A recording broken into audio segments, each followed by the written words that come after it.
Assalamualaikum warahmatullahi wabarakatuh. Saya Oktavia Agil Pratiwi, NIM 221F10127, kelas 22A1, Prodi Pendidikan Luar Biasa.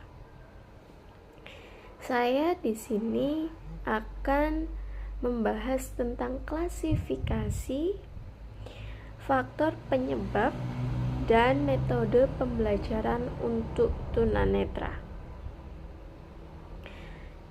Baik, langsung saja kita masuk ke klasifikasi tunanetra. Klasifikasi tunanetra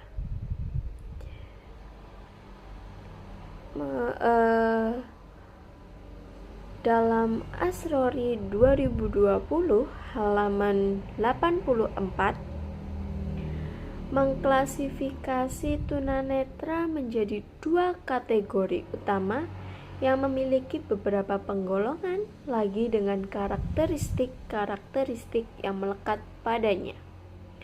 Pengklasifikasian tersebut diantaranya adalah sebagai berikut.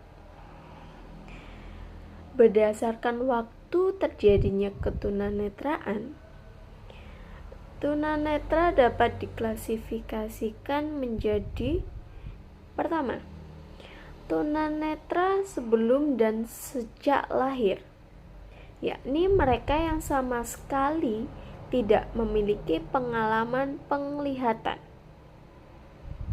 Yang kedua, tunanetra setelah lahir atau pada usia kecil. Mereka telah memiliki kesan-kesan serta pengalaman visual, tetapi belum kuat dan mudah terlupakan. Yang ketiga, tunanetra pada tahap usia sekolah atau pada masa remaja. Mereka telah memiliki kesan-kesan visual dan meninggalkan pengaruh yang mendalam terhadap proses perkembangan pribadi.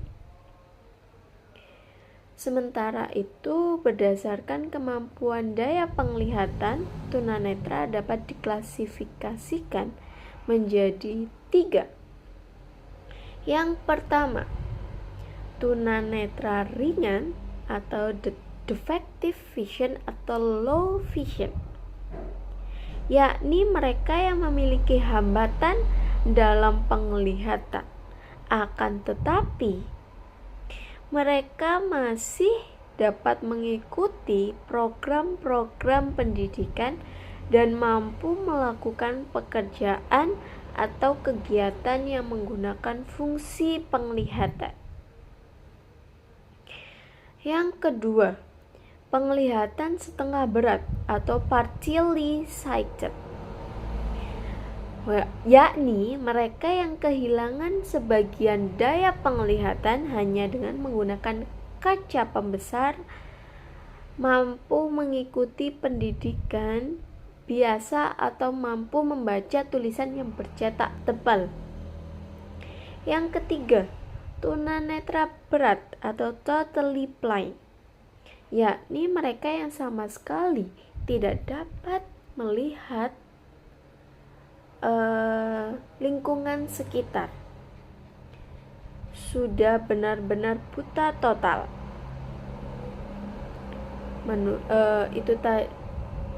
Itu tadi klasifikasi menurut Asrori 2020 halaman 84. Selanjutnya, klasifikasi tunanetra. Pertama, berdasarkan tingkat ketajaman penglihatan. Biasanya tunanetra tingkat ketajaman penglihatannya dihasilkan dari tes Snellen yang dikelompokkan menjadi berbagai tingkatan. Subjek duduk dengan jarak 20 kaki atau sama dengan 1 kaki sama dengan 12 inci atau 1 inci sama dengan 2,5 cm dari sejumlah deretan huruf-huruf balok. Semua huruf dalam satu deret berukuran sama, dan ukuran huruf mengecil semakin ke bawah deretannya. Hasil tes Snellen 20 per 20 feet atau 6 per 6 meter menunjukkan bahwa penglihatannya normal, tidak ada gangguan. Tes Snellen, tunanetra dengan ketajaman penglihatan 6 per 20 meter sampai 6 per 60 meter atau 20 per 70 feet sampai 20 per 200 feet. Tingkat ketajaman penglihatan seperti ini pada umumnya dikatakan tunanetra low vision. Pada taraf ini, para penderita masih mampu melihat dengan bantuan alat khusus seperti kacamata.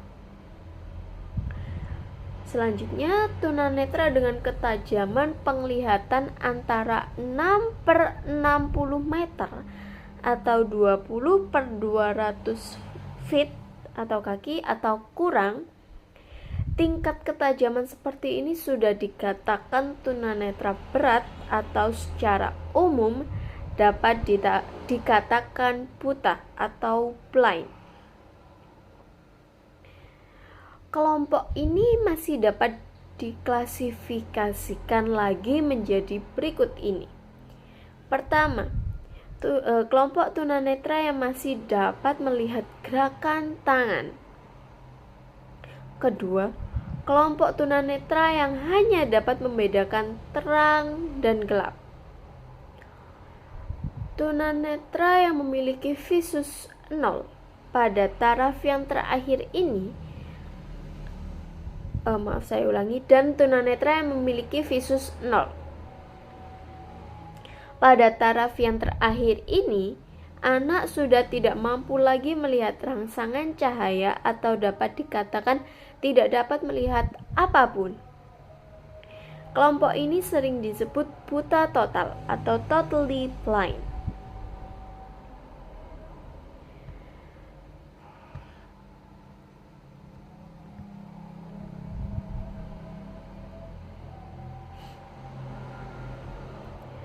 Selanjutnya, berdasarkan saat terjadinya ketunaan,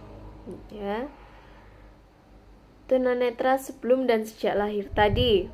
Kelompok ini terdiri dari orang yang mengalami ketunanetraan pada saat dalam kandungan atau sebelum usia 1 tahun. Yang kedua, tunanetra batita, yaitu orang yang mengalami ketunanetraan pada saat ia berusia di bawah 3 tahun. Maka dari itu tadi saya jelaskan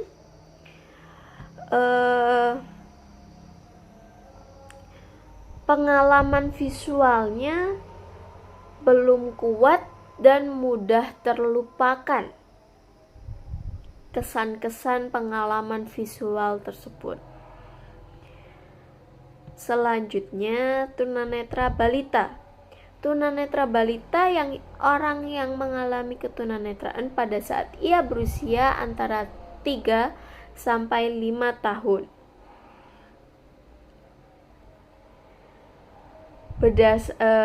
Selanjutnya, berdasarkan saat terjadinya ketunaan. Yang keempat, tunanetra pada usia sekolah. Kelompok ini meliputi anak yang mengalami ketunanetraan pada usia 6 sampai 12 tahun. Yang kelima, tunanetra remaja. Tunanetra remaja adalah orang yang mengalami ketunanetraan pada saat usia remaja atau antara 13 sampai 19 tahun. Selanjutnya yang keenam, tunanetra dewasa. tunanetra dewasa yaitu orang yang mengalami ketunanetraan pada usia dewasa atau usia 19 tahun ke atas. Berdasarkan adaptasi pendidikan, klasifikasi tunanetra ini tidak didasarkan pada hasil tes ketajaman, tetapi didasarkan adaptasi atau penyesuaian pendidikan khusus yang sangat penting dalam membantu mereka belajar atau diperlukan dalam menentukan pelayanan pendidikan yang sesuai dengan kemampuan penglihatannya. Klasifikasi ini dikemukakan oleh Kirk yaitu sebagai berikut. Pertama, ketidakmampuan melihat taraf sedang. Yang kedua, ketidakmampuan melihat taraf berat. Yang ketiga, ketidakmampuan melihat taraf sangat berat.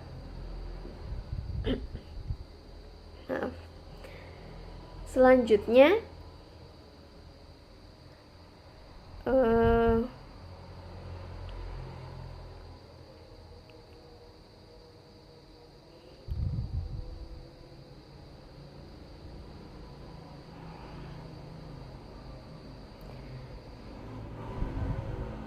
klasifikasi menurut Lowenfeld 1955.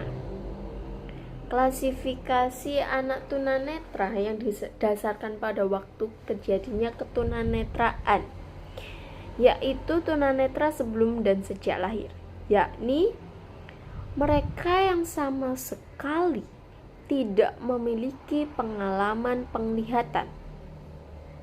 Yang kedua, tunanetra setelah lahir atau pada usia kecil. Mereka telah memiliki kesan-kesan serta pengalaman visual, tetapi belum kuat dan mudah terlupakan. Yang ketiga, tunanetra pada usia sekolah atau pada masa remaja. Yang keempat, tunanetra pada usia dewasa. Yang kelima, tunanetra dalam usia lanjut. Yang keenam, tunanetra akibat bawaan atau partial sight bawaan. Menurut WHO, klasifikasi didasarkan pada pemeriksaan klinis, yaitu tunanetra yang memiliki ketajaman penglihatan kurang dari 20/200 dan atau memiliki bidang penglihatan kurang dari 20 derajat. 2. Tunanetra yang masih memiliki ketajaman penglihatan antara 20/70 sampai dengan 20/200 yang dapat lebih baik melalui perbaikan.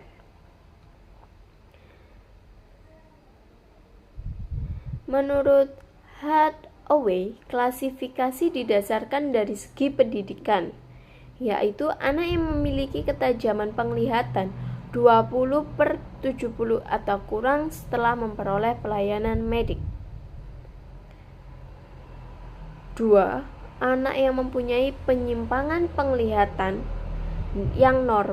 dari yang normal dan menurut ahli mata dapat bermanfaat dengan menyediakan atau memberikan fasilitas pendidikan yang khusus.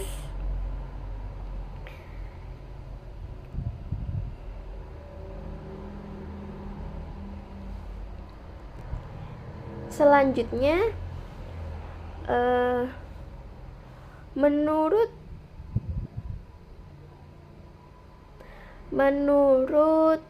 Kirk 1962 mengutip klasifikasi ketunanetraan, yaitu anak yang buta total atau masih memiliki persepsi cahaya sampai dengan 2/2000.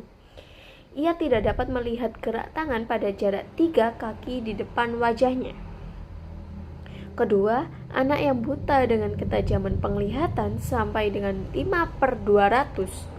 Ia tidak dapat menghitung jari pada jarak 3 kaki di depan wajahnya. 3. Anak yang masih dapat diharapkan untuk berjalan sendiri, yaitu yang memiliki ketajaman penglihatan sampai dengan 10/200. Ia tidak dapat membaca huruf-huruf besar seperti judul berita pada koran. 4. Anak yang mampu membaca huruf-huruf besar pada koran, yaitu yang memiliki ketajaman penglihatan sampai dengan 20/200. Akan tetapi, ia tidak dapat diharapkan untuk membaca huruf 14 poin atau tipe yang lebih kecil. 5. Anak yang memiliki penglihatan pada batas ketajaman penglihatan 20/200 atau lebih, akan tetapi ia tidak memiliki penglihatan cukup untuk melakukan kegiatan-kegiatan yang memerlukan penglihatan, dan anak ini tidak dapat membaca huruf 10 poin. Menurut Howard dan Orlansky, klasifikasi didasarkan pada kelainan-kelainan yang terjadi pada mata, yaitu kelainan yang disebabkan karena adanya kesalahan pembiasan pada mata. Hal ini terjadi bila cahaya tidak terfokus sehingga tidak jatuh pada retina. Peristiwa ini dapat diperbaiki dengan memberikan lensa atau lensa kontak. Kelainan-kelainan itu antara lain: yang pertama, miopia adalah penglihatan jarak dekat. Bayangan tidak terfokus dan jatuh di belakang retina. Penglihatan akan menjadi jelas kalau objek didekatkan. Untuk membantu proses penglihatan pada penderita miopia, digunakan kacamata koreksi dengan lensa negatif.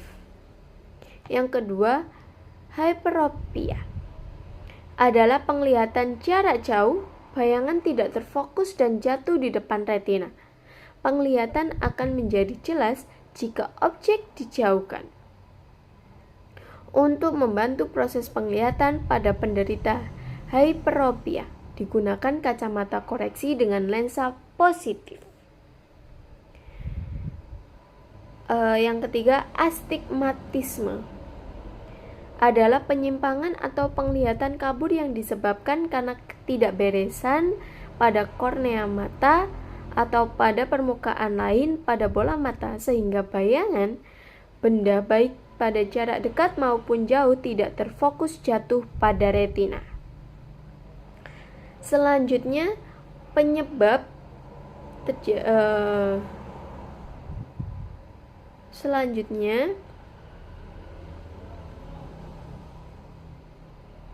faktor penyebab tunanetra.